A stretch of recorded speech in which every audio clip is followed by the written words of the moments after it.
The issue is not just how we respond in the city of Chicago, it's the fact that we have a governor, an elected official in the state of Texas that is placing families on buses without shoes, cold, wet, tired, hungry, afraid, traumatized, and then they come to the city of Chicago where we have homelessness, we have mental health clinics that have been shut down and closed.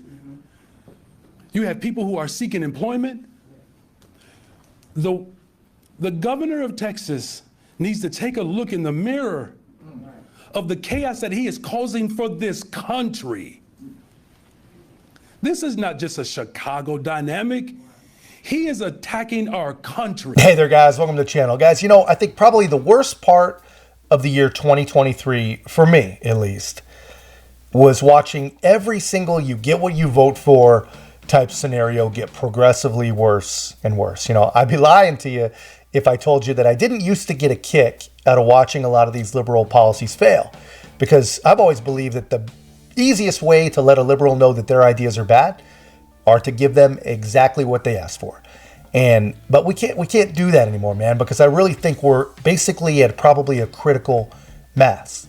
And I think nowhere are we in more danger of real, true systematic failure, if it hasn't already happened already, than in our immigration situation. And for years now, decades, states and cities along the southern border have been begging and pleading for help, pleading for some government bureaucrat or some politician to even pay attention, let alone fix it. They just want some acknowledgement. They need some acknowledgement that there is a real problem, a real threat. And the entire time, they've just been mocked. They've been ridiculed by these so-called, sanctuaries, which are just virtue signaling, agenda-driven crazy people, nothing but a virtue signal.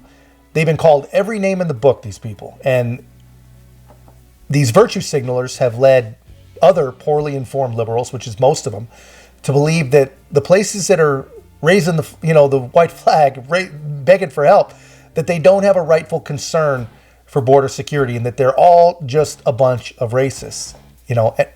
They all, all of this, all these beliefs, all these sanctuary policies, all with a very, very comfortable cushion of thousands and thousands of miles between them and any real consequences for their stupidity. But now, these border states have literally reached their breaking point. I can't believe it took so long, but they can't take any more people. They can't support any more people. Their resources are drying up, and it's just broken. It just cannot go forward. They've tried, they've done, and they are done. No place can do it. So they did what on paper looks like the most humanitarian thing to do. They sent these people, as many as they could, to places that not only have the resources, very, very wealthy cities, but places also that have promised, they have advertised that they would be welcoming and they would be supportive, which honestly, if you really break it down, their virtue signaling advertisements have actually played a major role, a major part in inviting and inspiring a lot of these immigrants to even come in the first place. But here's the shocking thing, shocking to anyone who is just barely paying attention. Everyone else saw this coming a mile away. These wealthy, very welcoming cities, after watching border states deal with millions and millions of people for years, decades, have nearly crumbled in just a few months. That part is actually surprising to me. I didn't think, honestly, I thought that they could take it. I thought it would just change their way of life, change their way of taxation, change everything they could, but they're actually falling apart. I did not see that coming, but, what isn't surprising is that probably the worst is Chicago. Unfortunately, man, Chicago, they're the worst on a lot of lists, and the great people of Chicago, and they are great people, and that is a great city, as if they didn't already have enough to deal with, right? But now they have to deal with this. And guys, this is very, very sad stuff. No one takes pleasure in this. In Chicago, a 5-year-old child just passed away in one of these makeshift warehouses. It's just basically a giant meat packing plant full of people. And what does Brandon Johnson do? That's the mayor in Chicago. What does he do? He just passes the buck, man. He blames someone else. And instead of blaming actual policymakers, instead of blaming someone like Joe Biden, someone that can actually do something about it, He blames Greg Abbott. And he says that Greg Abbott sent the child cold and hungry. But here's the problem with that math. This poor kid was under the care of the city of Chicago for almost an entire month when this tragedy happened. And, it can't possibly be anything to do with the warehouses where they're stacking people 5 high. It's all Greg Abbott. Just please take a look at this so-called mayor. You're not going to believe him. I'm sorry I got to show this to you, but you guys have to see it. But first, guys, if you haven't already, please help this channel continue to grow. Going into 2024, it's going to be more and more difficult to get conservative voices heard, but we can do it, man. We can do it together, and we're gonna do it together, guys. But please make sure to like, comment, subscribe. Most importantly, share the channel. And guys, please take a look at this. Of Texas is determined to create chaos throughout the entire country, and this is after the city council passed an ordinance that I put forward to provide more structure, to provide more calm and some more coordination with how buses are arriving in the city of Chicago. And quite frankly, what's actually quite disturbing is that many of the individuals who are coming from the border, there's no coordination at the border either. So many of the individuals are not being treated, they're not being processed, they're not getting medical attention. So by the time they arrive in the city of Chicago, they're coming in quite severe conditions: cold, tired, wet, hungry, traumatized. The type of chaos that this governor is insistent on creating throughout this entire country. Yeah, so it's Greg Abbott's fault. And according to Johnson, Greg Abbott is trying to destroy this country, which it's funny no one calls him on this language. So Greg Abbott's trying to destroy the country by spreading Biden's migrant victims all throughout the country. And mainly places that have made welcoming migrants, just like them, literally a part of their identity. How do these people get away with saying this ridiculous stuff? I can't imagine. Honestly, I cannot imagine that there's anyone out there that still believes this nonsense.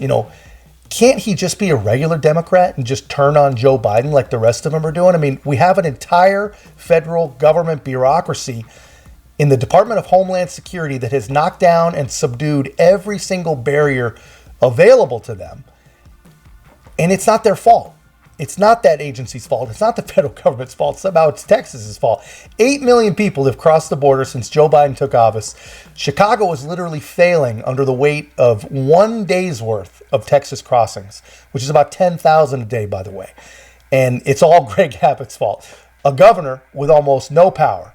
It can possibly be a president and the leader of the free world who refuses to stop it. And guys, please believe me when I tell you this. This is not incompetence. This is on purpose. And I don't think this is even about, we hear all kinds of theories. I don't think this is about redrawing racial boundaries or changing the electorate. I really don't think that. I think this is all about cheap labor. All this is a modern day slave trade, that big businesses from both political spectrums cannot get enough of, right? And I think we know, honestly, that this is on purpose because in the face of record migrant encounters, 8 million, ICE detention centers are basically ghost towns. There is no one there. We're encountering 8 million people and no one is there. Overwhelming cities as Border Patrol reports thousands of encounters by the day. You would not know it, however, looking at multiple, nearly empty ICE detention centers around the country. What's up with that, you ask? From L.A., William Lajeunesse has got the story. What'd you find out, William? It makes no sense, Bill, right? Because every day taxpayers are paying millions of dollars for empty detention beds, even as the Border Patrol releases thousands of migrants we know are not going to show up for court. Take this facility in Southern California, 2,000 beds, fully staffed and operational, yet it houses just 6 migrants. Why? One answer: the Biden administration only wanted detention space for 25,000 migrants nationwide the last 2 budget years. President Trump, by contrast, detained twice as many, 50,000 in 2019. Now, some judges did reduce jail populations during COVID, but those restrictions ended 8 months ago. The real reason, critics say, President Biden opposes detaining migrants, giving in to progressives inside the White House. They keep releasing thousands while thousands of beds are empty. They'd rather put them in a hotel in New York City at $500 a night then put them in an ice bed at $160 a night.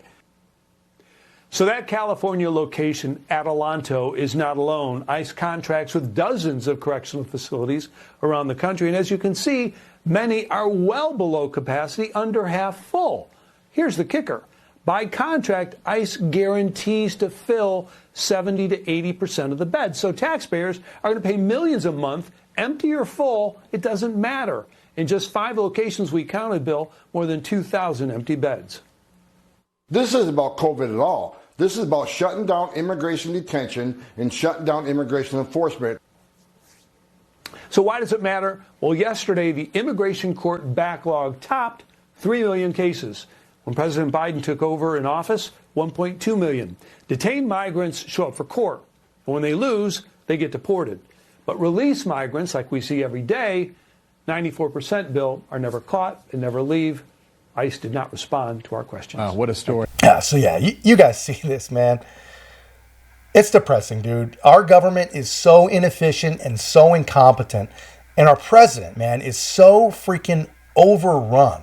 And really, I think terrified of his own progressive base, his own progressive handlers, that he'll basically do anything that they demand. I mean, it's almost like the guy's a damn prisoner, right? But honestly, I don't know what's going on. Everything I'm saying is just supposition. It's just my opinion. I don't know the real rhyme or reason. I don't think anyone knows the rhyme or reason. All we can say for sure is that we have an absolute international, once-in-a-lifetime crisis along the border of the most powerful country in the entire world. And every single one of our bureaucratic agencies that are supposed to be dealing with this, supposed to be doing stuff like this, they're staffing empty facilities. And our leaders of these cities that are struggling the most are blaming Texas. They're focused on a freaking boogeyman. Luckily, the citizens of these cities, man, they have been through enough. These people have seen enough. They've seen these stories for years. These people are not stupid, especially the people in Chicago. They are not stupid, and they're proving it, man. They have had it.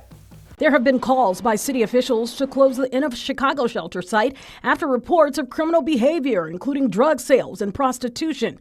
Passione Zayas says it's not shutting down. We are in a lease. That's the other thing. This chart shows the number of migrant children now enrolled within the Chicago public schools. 30% of migrants here in Chicago are children. The migrant crisis is straining resources. The state is footing the bill for what they call temporary housing. The state is paying on the high end $9,000 in rental assistance over a 6-month period of time. With that comes help moving in and a starter kit to furnish the apartment. Later. Mothers and fathers of today, these are our children, and they will not be targeted while you take and make a better life for a new group that just walked into this country yesterday. These are grandchildren. $9,000 a month for these people. You know how hard it is? $1,000 to $1,500 for every child, every illegal immigrant child that goes into Chicago public schools. You give them money for uniforms and computers and all these things. We're not going to stand down, and we ask that the Republican Party come and sit down and have a meet with us. Come have a meet with us. We all are against mass immigration. Let's have a meeting. Let's have a meet with the Republican Party. If Trump want to come to town, come and meet with us. Trump 2024. Come have a meet with us, Trump. Trump 2024. We are not going to stand idly by while you starve our community. And like I tried to remind people, not only did I support Brandon Johnson, not only did I campaign for Brandon Johnson, not only did I give him my money, but I want you to know 2 things. Number 1, I'm not a fan. I have buyer's remorse.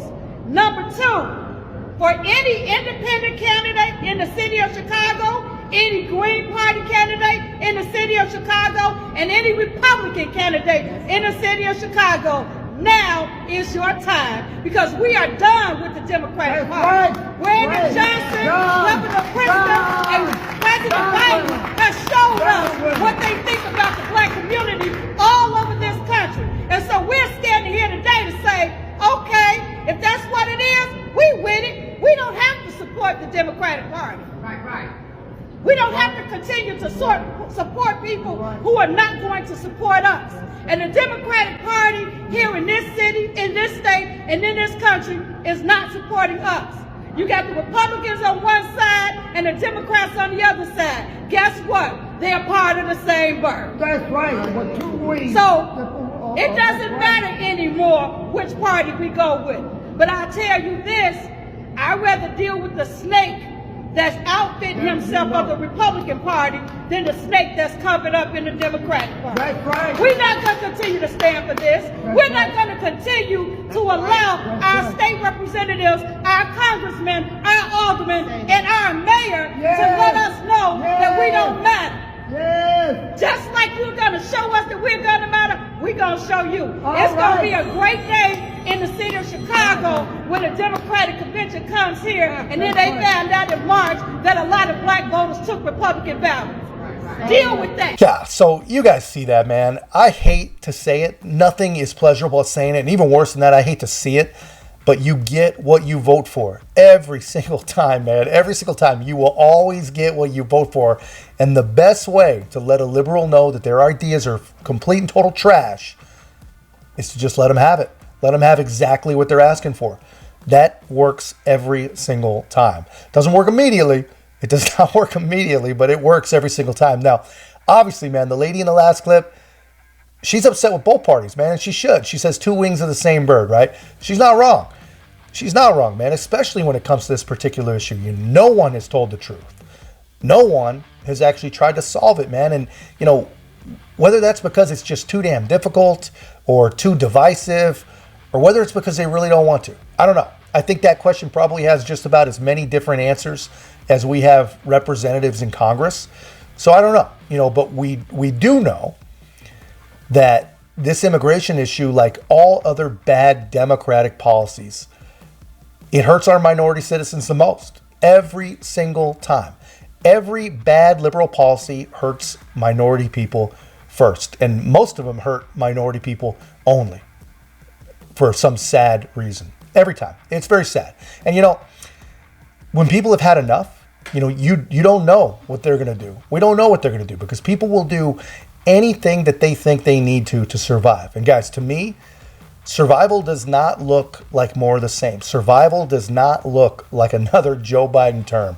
But anyway, I think the people of Chicago will agree with me.